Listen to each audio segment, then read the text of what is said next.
My friend, you're watching this video because you want to learn how to determine the right size and shape of centerpiece for your table. Whether you're going to be hosting a dinner party at home, maybe a gathering someplace else, or you're just going to have a centerpiece on your table all of the time, whether you're going to be sitting down to eat or not. I'm Nicole with the Door on the Table. I'm going to help answer all of your questions regarding size, shape, and placement. Let's get started. First, let's answer the question, what is a centerpiece? A centerpiece is an object or a set of objects that are placed in the middle of your table to help draw attention and enhance the ambiance of the room or the event. The centerpiece is going to set the tone for your table, whether you're going to be sitting down to eat or if it's just decor. When it comes to the shape of your table, if you have a round one, you want just one main centerpiece. It can be tall so guests can see around it. Now, if you've got a square table, you're going to be able to maximize the size and shape of your centerpiece. Whereas when you have a rectangular table, it's probably going to need to be a little bit more narrow because you need to make sure you allow enough space for your place settings, your glasses. So you don't want one main centerpiece on a rectangular table because it's going to look a little lonely. You're probably going to consider multiple vignettes or something that's long and low down the center of your table. Next, let's talk about the size of your centerpiece because it's very important. You don't want a centerpiece that's going to be too large and overwhelming. On the other hand, you don't want one that's going to be so small and skimpy. You need to decide, what kind of impact do you want for your centerpiece? Also, how large is your table? How small is your table? How large or small is the space that you're going to be in? So for example, if you're going to be at home and you have a small dining room with a small table, you do not want a large, grandiose centerpiece that's going to envelop the whole table and your guests are not going to be able to see across the table and converse with each other.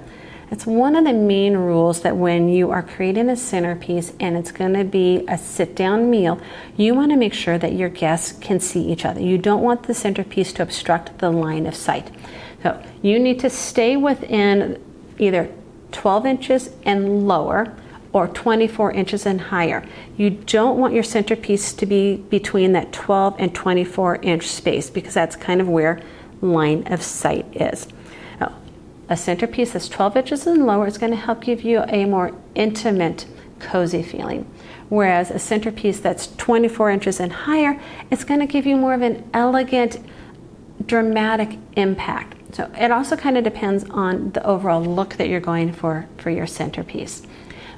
The one caveat to a large centerpiece for a sit-down meal is if it can be removed. If you're at home and you've got this huge centerpiece that you have fallen in love with and it looks gorgeous on your table, if it can be removed, great.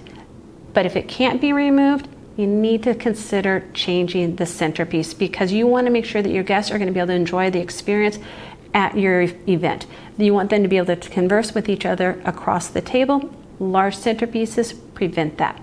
Now, the one thing that I consider that can go within that 12 to 24 inch range are taper candles.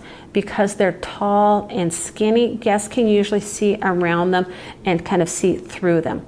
Whereas thicker pillar candles, they tend to be more obstructive of a view. So if you do want height that's going to be above 12 inches, keep it to just taper candles, something tall and skinny. Now, with those really tall 24-inch ones, you don't want them to be thick. You want to make sure that they're skinny and kind of create this funnel shape. That's going to give that dramatic impact, but still allow guests to be able to see across the table from each other. Again, just keep in mind 12 inches and lower or 24 inches and higher when it's coming to create a centerpiece where people are going to sit down to eat. Along the same lines, when it comes to size of the centerpiece, you don't want one that's going to be so large that it's going to take up every inch on your table. That's going to be too crowded and feel overwhelming. At the same time, you don't want one that's going to feel so sparse and skimpy that your guests are wondering if it's a centerpiece or if you just put like a bud vase on the table. When you have a long table, you can create multiple vignettes along the length of the table. Maybe groups of 3 with candles and centerpieces and other pieces that you're going to use for your centerpiece. And you can create those kind of at one end, in the middle, and then at the other end. Or you're going to create one long, low one. As I said, with a square table, you've got lots of room to play because there's so much more space in the middle of that table that you can have fun with a larger, lower centerpiece. Or again, you could have a few taper candles in the middle of it. So, thinking about the size with your centerpiece, take into consideration the size of your table and the size of the room that you're in.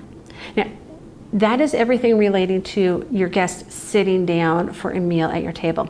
If you're looking for a centerpiece that's just going to be on your table all the time and guests are not sitting down, the rules don't really apply to that 12 to 24 inch range.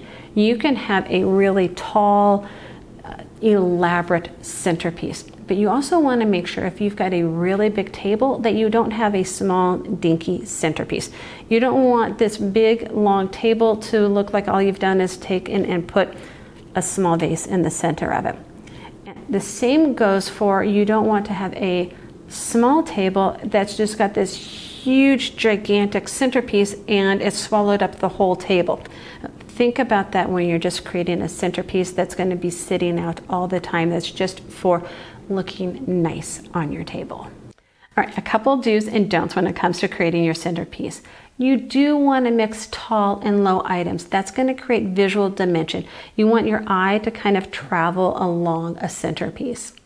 You also do want to have 2 or 3 colors within your centerpiece.